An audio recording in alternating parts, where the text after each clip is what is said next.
do some more advanced poses. If you're not quite there yet, do what you can. If not, don't worry about it. There's other videos. No wrong answer when it comes to yoga, as long as you're being safe. Let's start off in child's pose. Okay, knees together or apart, sinking the hips down towards the heels. You're gonna stretch the spine out nice and long. Even crawl your fingers a little further away and take a couple deep breaths from your child's pose. Deep inhale and a long exhale.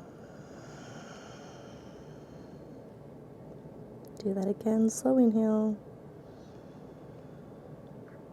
and exhale. We're gonna jump right into it. So you're gonna come through into a tabletop position and step the right foot through to the outside of the right hand. So your foot's going towards the outside of the mat. So take both hands to the inside, and then you're gonna drop your pelvis forward. In Hatha, we often call this lizard. You can either take the toes and kind of point them out towards the side, or just truthfully let the knee organically pull the foot wherever it wants to go.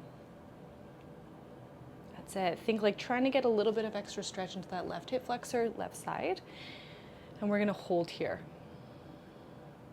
That's it. I love to think like almost cobra shoulder blades really subtly, so you feel like you're trying to lift the heart up. For all of these poses, think like long spine best you can. Now you can just stay exactly where you are. Otherwise, you can start to let the weight of the right hip pull you over towards the right side really subtly, and you're gonna roll to the outside of the right foot. That's not always super agreeable for everybody's knee, so you don't even have to go over that far. Just kind of pour some of the weight into the right side. This is called winged dragon. You can stay in this position, or if you want a little bit of extra spice with your winged dragon, a little bit of extra fire, then you're gonna start to maybe drop down onto the elbows. That's it. If you can't get quite all the way down towards the ground, because the distance between palms and elbows onto the earth is quite a big distance. So a sweet middle ground is often onto props. So even if you only have one block, sticking it underneath your elbows can really help. Think pelvis forward and slightly right, and you're gonna find that extra rotation in your hip. It's gonna get spicy.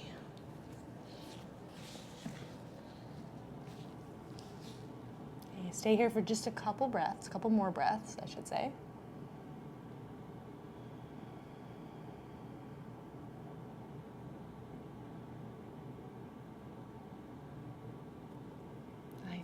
And you can stay exactly where you are, or you're gonna come back up onto the palms, take the left hand a little wide, right hand goes onto the right thigh, and you're gonna shoulder check over that right side. That's it. You can stay here. Again, you can even roll back to the sole of your foot, but you're gonna bend into the back knee and grab that foot and pull it in towards your glutes really subtly. Truthfully, even pulling it in might not even be necessary. Just grabbing the foot is usually quite a bit spicier. That's it. Hold here, keep breathing.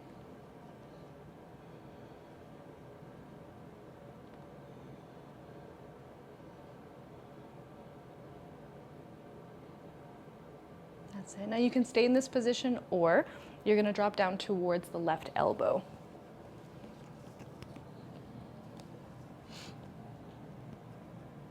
That's it.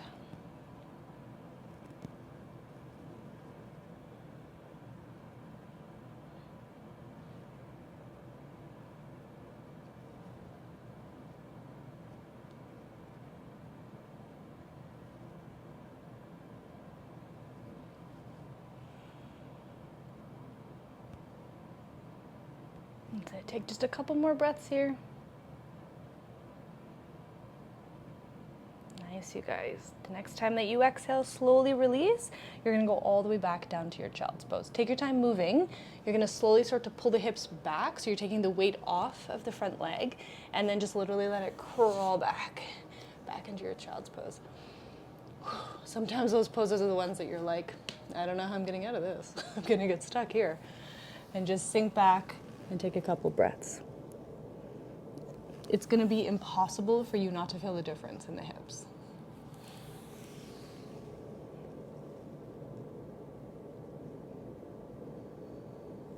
Okay, take as much time in child's pose as you need. Whenever you're ready, we're gonna start to switch into our dragon series on the other side. It's short and sweet, short and spicy. Bringing that left foot step towards the outside of the hands onto the left side. That's it, and then take that back knee, walk it a little further back, just like millimeters further back. Think pelvis drops forward and slightly toward the left. You're gonna find that deep, deep stretch into that left side. And by left, I mean right, into your right side. You're probably gonna feel a lot of pressure on the left as well.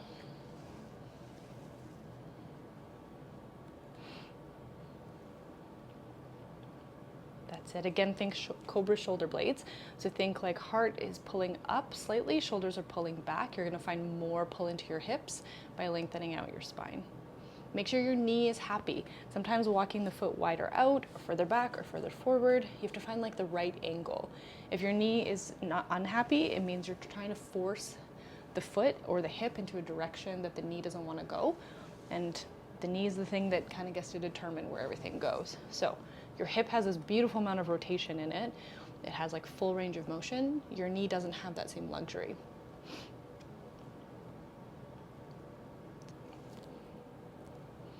Okay, take just 2 more breaths here.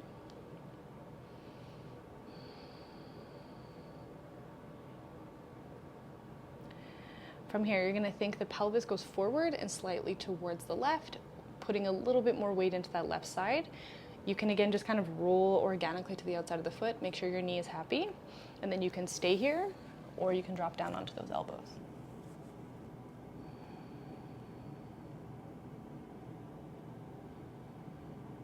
That's it. If you find that your hips are really wanting to pull back behind you, it means that there may not be quite enough space between either your lunge or not enough space in your hips. So you can try walking the back knee a little further back if you have the space. Or just put a prop underneath your elbows or stay up on your palms.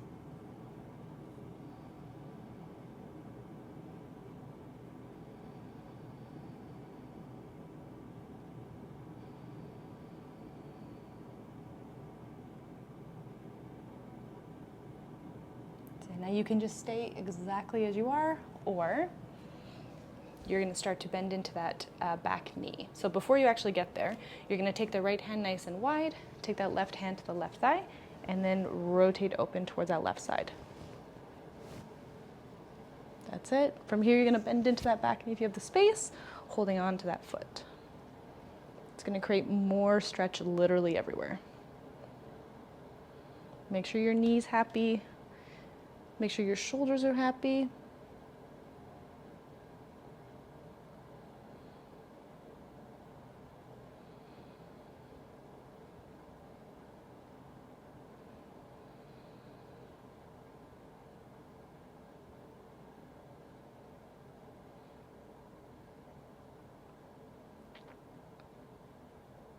So you can stay here or drop all the way back down onto the elbow. Keep breathing.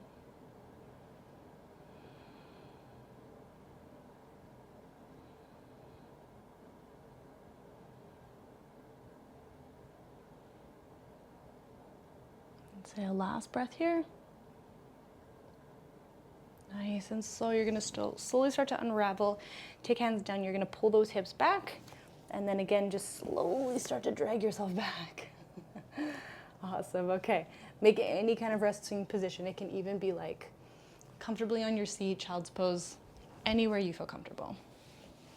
From where you are, take a slow inhale and a long exhale. Nicely done. Whenever you're ready, we're going to meet on our seat.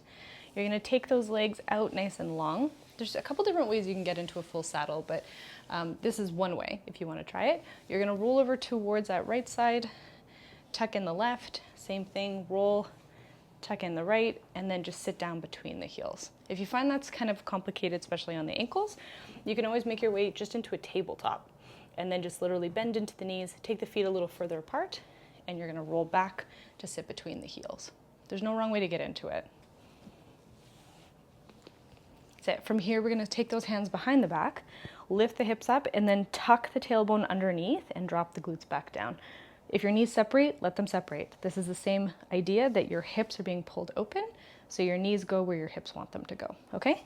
From here, you're going to slowly start to take yourself maybe further back. If you don't have the space, stay seating up, it's fine. If you do, you're going to make your way down, maybe onto the elbows, maybe elbows onto a prop, maybe all the way down onto your spine.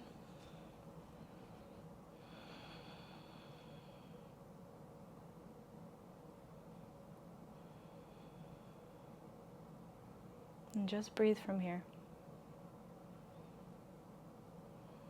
It's going to be spicy. You're going to feel this one everywhere.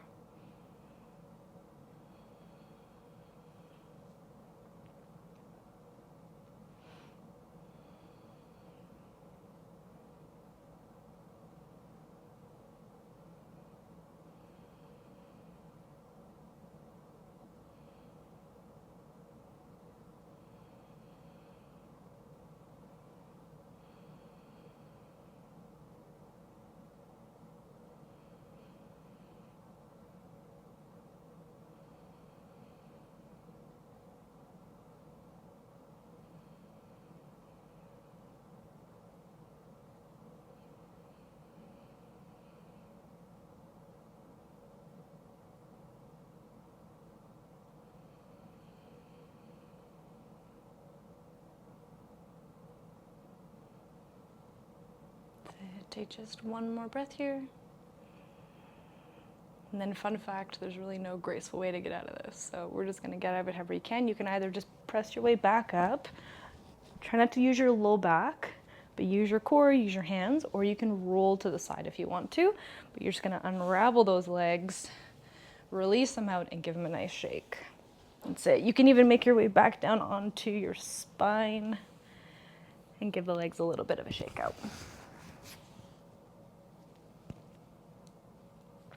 Beautifully done, you guys. Okay, you're gonna need a block or any kind of prop for the next part. So you're gonna grab your block, and if you have to sit up to get it, that's okay. You're gonna take your block and stick it underneath your glutes. That's it, okay. This is gonna help to put that low back into its natural curve again. We're gonna do a supported bridge pose. So again, you're gonna try and tuck that tailbone under. That's it. That's gonna help to target the front line of the body a little bit more. You can actually stay in this position if you feel like your body has had enough stress. This is a beautiful way to help rejuvenate a lot of that stress by just subtly reversing the blood flow.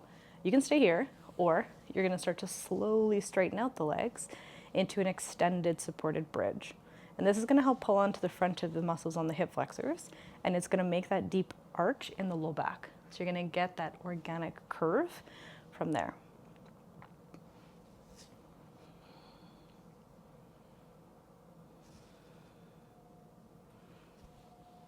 That's it. Your arms and legs can make any expression. You can straighten the legs, you can butterfly, so soles of the feet come together, or again, if it's too much stress, you can always keep them bent. That's it. From here, again, same with the arms. Arms can be out, cactus arms, anything you feel good about. There's no wrong answer.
Take just 2 more breaths in this position.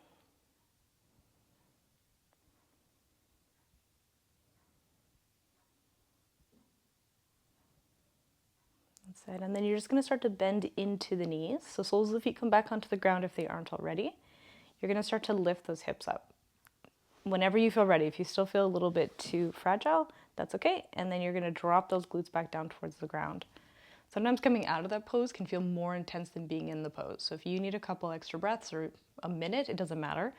Just stay there until you feel like you can move safely.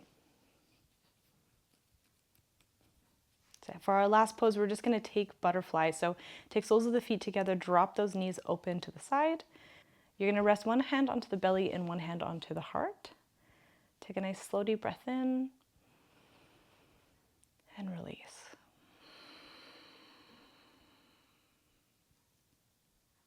Do that one more time. Inhale and release.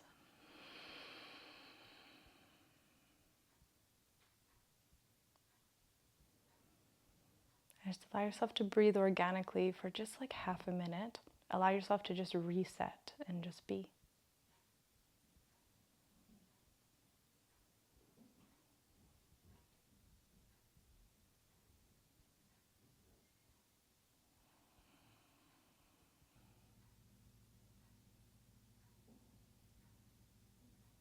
Now stay in your reclined butterfly for as long as your heart desires.